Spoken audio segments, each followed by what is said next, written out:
Hello everybody, welcome to this channel. Today I'm going to show you how to reply emails using Chatgpt. For that you have to follow my instructions very carefully. First of all, you can see that I'm on that particular email. The first thing I need to do is I have to copy this email. Okay, click copy. You can see that the email has been copied. Now you have to go to the Chatgpt and you have to write, please reply this email for me. Okay, now you have to paste that particular email. Now let's go.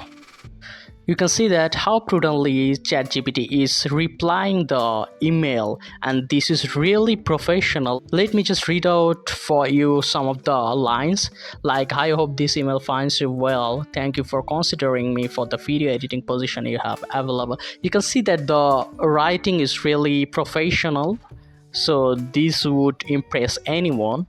So I think this is gonna be really exciting. When I got a real email from any company, then I will definitely use Chatgpt to make it professional. So that's how easily you can actually do it. So if this tutorial helped you, like this video and don't forget to subscribe to my channel. See you in the next one.